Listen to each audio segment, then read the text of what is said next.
Hello दोस्तों, नमस्कार। स्वागत है आप सभी का educational study one YouTube channel पे। तो देखिए दोस्तों, एसएससी एमटीएस हवलदार परीक्षा 2023 कंटिन्यू आपके एग्जाम चल रहे हैं। आज आपके 16 मई का सेकंड शिफ्ट का एग्जाम खत्म हो चुका है। तो 16 मई सेकंड शिफ्ट एग्जाम एनालिसिस अपने इस वीडियो में कवर करेंगे।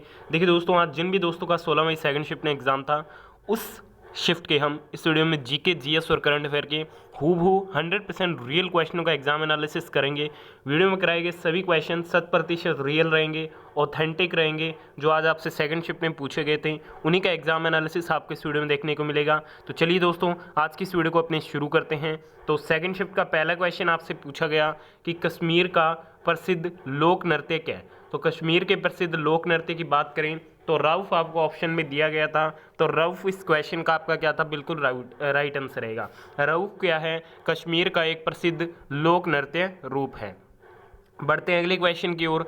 सेकंड शिफ्ट का अगला क्वेश्चन पूछा गया कि पोंगल त्यौहार कहाँ मनाया जाता है। बात करते हैं पोंगल त्यौहार की। तो जो पोंगल फेस्टिवल है, ये भारत के तमिलनाडु राज्य में मनाया जाता है। तो तमिलनाडु इस क्वेश्चन का आपका क्या था, बिल्कुल राइट आंसर था। हॉर्निबल महोत्सव नागालैंड में मनाया जाता है, ठीक है। और जो सिंधु दर्शन है, ये आपके लद्दाख में सेलिब्रेट किया जाता है। इसके अलावा जो नुआखाई त्यौहार है, ये ओडिशा में मनाया जाता है। खर्ची पूजा उत्सव ये त्रिपुरा में मनाया जाता है। लाई हरोबा ये भी आपके त्रिपुरा में ही मनाया जाता है। तो इनको आप जरूर ध्यान में रखिएगा, नेक्स्ट शिफ्ट यहाँ से क्वेश्चन बनेगा। आगे हम बात करते हैं महोत्सव उत्सव की। तो जो महोत्सव उत्सव है, ये नागालैंड में सेलिब्रेट किया जाता है। विशु पर्व केरल में मनाया जाता है। बोनालू उत्सव ये तेलंगाना में सेलिब्रेट किया जाता है। बुद्धकम्मा उत्सव ये भी तेलंगाना में सेलिब्रेट किया जाता है। और जो लोसार त्यौहार है, ये हिमाचल प्रदेश में सेलिब्रेट किया जाता है।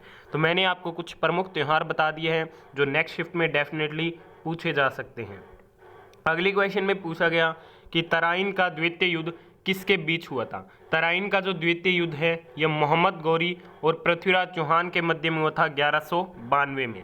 और पहला कब हुआ था, 1191 में हुआ था, ठीक है। तो आज आपसे डेट पूछी गई थी, सन पूछा गया था। तो 1192 इस क्वेश्चन का बिल्कुल राइट आंसर रहेगा। और ये मोहम्मद गौरी और पृथ्वीराज चौहान के बीच में लड़ा गया था। सेकंड शिफ्ट का अगला क्वेश्चन पूछा गया कि संसदीय मंत्री परिषद कहाँ से लिया गया है। तो संसदीय मंत्री परिषद को ब्रिटिश देश के संविधान से लिया गया है। तो ब्रिटिश संविधान इस क्वेश्चन का आपको क्या करना था, बिल्कुल राइट आंसर करना था। बढ़ते हैं अगले क्वेश्चन की ओर। अगला क्वेश्चन आपसे पूछा गया कि जीडीपी में डी का अर्थ क्या है। तो जीडीपी में डी का अर्थ है ग्रोस डोमेस्टिक प्रोडक्ट। तो ग्रोस डोमेस्टिक प्रोडक्ट इस क्वेश्चन का राइट आंसर था। आपसे डी का अर्थ पूछा गया था, तो डी का अर्थ रहेगा डोमेस्टिक, जी का अर्थ हो जाएगा ग्रोस और पी का अर्थ हो जाएगा प्रोडक्ट।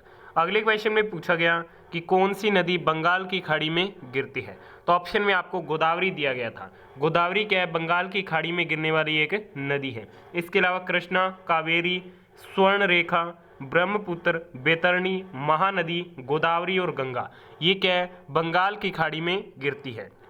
इसके अलावा अरब सागर में गिरने वाली कौन कौन सी है, नर्मदा, तापी, सिंधु, साबरमती, माही, पूर्णा नदियाँ, ये क्या है, अरब सागर में गिरती है। तो ये भी आप नेक्स्ट शिफ्ट के लिए जरूर ध्यान में रखिएगा।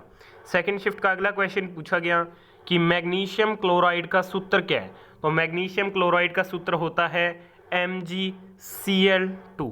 तो MgCl2 इस क्वेश्चन का आपको क्या करना था, बिल्कुल राइट आंसर करना था। अगला क्वेश्चन पूछा गया कि क्रिकेट में कितने खिलाड़ी होते हैं। तो क्रिकेट में खिलाड़ियों की संख्या कितनी होती है, 11 होती है। तो 11 इस क्वेश्चन का आपका बिल्कुल राइट आंसर था। इसके अलावा मैं नेक्स्ट शिफ्ट के लिए बता दूं, फुटबॉल में भी खिलाड़ियों की संख्या 11 होती है। हॉकी में भी खिलाड़ियों की संख्या कितनी होती है, 11 होती है। तो क्रिकेट, फुटबॉल और हॉकी में ध्यान रखिएगा 11 खिलाड़ी होते हैं टीम में। बास्केटबॉल में 5 होते हैं, बेसबॉल में 9 होते हैं और रग्बी फुटबॉल में कितने होते हैं, 15 खिलाड़ी शामिल होते हैं। तो ये बात आपको ध्यान में रखनी है। और वॉलीबॉल की बात करें तो वॉलीबॉल में खिलाड़ियों की संख्या 6 होती है। कबड्डी में 7, लाक्रोस में 12, हैंडबॉल में 7 और खो खो के खेल में खिलाड़ियों की संख्या कितनी होती है, 9 होती है। बढ़ते हैं नेक्स्ट क्वेश्चन की ओर।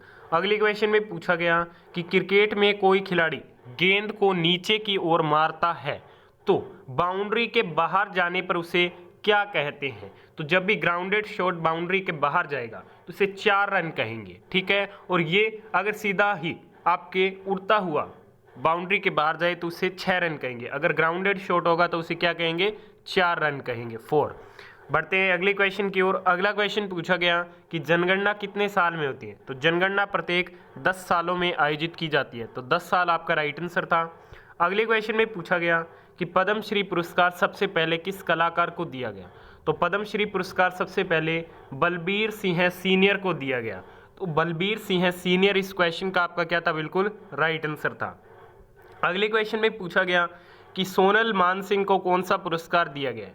तो देखिए दोस्तों, 1992 और 2003 में पद्म भूषण की सबसे कम उम्र, तो देखिए दोस्तों, सोनल मानसिंह को 1992 में पद्म भूषण मिला था और 2003 में पद्म विभूषण मिला था। ठीक है, और ये सबसे कम उम्र की नर्तकी थी जिन्हें ये पुरस्कार मिला था। और नवंबर 2019 में सोनल मानसिंह को लाइफ टाइम अचीवमेंट अवार्ड से सम्मानित किया गया। ठीक है, तो आपको बताना है आपको ऑप्शन में क्या दिया गया था। अगले क्वेश्चन में पूछा गया कि जैन धर्म के अंतिम तीर्थंकर कौन थे? तो जैन धर्म के अंतिम तीर्थंकर कौन थे? महावीर थे। और कितने नंबर के थे? तो ये 24वें नंबर के थे। ठीक है दोस्तों, तो महावीर इस क्वेश्चन का आपका बिल्कुल राइट आंसर था। अगले क्वेश्चन में पूछा गया कि वन हेल्थ पायलट प्रोजेक्ट किसने लॉन्च किया है? तो 28 जून 2022 को डेयरी और पशुपालन मंत्रालय ने बेंगलुरु में one health pilot project launch किया। ठीक है दोस्तों, तो डेयरी और पशुपालन मंत्रालय इस क्वेश्चन का आपका बिल्कुल राइट आंसर था। अगले क्वेश्चन में पूछा गया कि लाला लाजपत राय किस संघ के सदस्य थे? तो लाला लाजपत राय आर्य समाज से थे। ठीक है दोस्तों, तो आर्य समाज इस क्वेश्चन का आपका बिल्कुल राइट आंसर था। अगले क्वेश्चन में पूछा गया कि टिस्को ने किस वर्ष कार्य करना प्रारंभ किया था? तो टिस्को ने कार्य करना प्रारंभ किया था 1912 में। तो 1912 इस क्वेश्चन का आपका क्या था? बिल्कुल राइट आंसर था। बढ़ते हैं नेक्स्ट क्वेश्चन की ओर। अगला क्वेश्चन आपसे पूछा गया कि पंचतंत्र के लेखक कौन है? पंचतंत्र के लेखक की बात करें तो जो विष्णु शर्मा है वो पंचतंत्र के लेखक है। तो विष्णु शर्मा इस क्वेश्चन का आपका राइट आंसर था। अगले क्वेश्चन में पूछा गया कि राज्यसभा का सभापति कौन है? तो राज्यसभा के जो सभापति होते हैं वो उपराष्ट्रपति होते हैं भारत के, और वर्तमान में कौन है? तो वो है जगदीप धनखड़। ठीक है, जो कि इस क्वेश्चन का आपका बिल्कुल राइट आंसर था। अगले क्वेश्चन में आपसे पूछा गया कि निम्नलिखित में से कौन स्तनधारी है? तो ऑप्शन में आपको चूहा दिया गया था, तो चूहा क्या है? एक स्तनधारी है। तो चूहा इस क्वेश्चन का आपका बिल्कुल राइट आंसर था। अगले क्वेश्चन में पूछा गया कि बंगाल में कौन सी फसल को रेशेदार कहा जाता है? तो जूट की फसल को क्या है? बंगाल में रेशेदार कहा जाता है। तो जूट की फसल इस क्वेश्चन का राइट आंसर था। अगले क्वेश्चन में पूछा गया भारत की फाइनेंशियल राजधानी कौन सी है? तो फाइनेंशियल राजधानी मुंबई है। अगला क्वेश्चन पूछा गया पहला पद्मश्री अवार्ड किस अभिनेत्री को मिला? तो ये नरगिस दत्त को मिला था। ठीक है दोस्तों, तो नरगिस दत्त इस क्वेश्चन का आपका बिल्कुल राइट आंसर था। तो सेकंड शिफ्ट में पूछे गए सभी क्वेश्चनों का एग्जाम एनालिसिस कर दिया। वीडियो को यहाँ तक देखा, धन्यवाद। पसंद आई लाइक और शेयर जरूर कीजिएगा।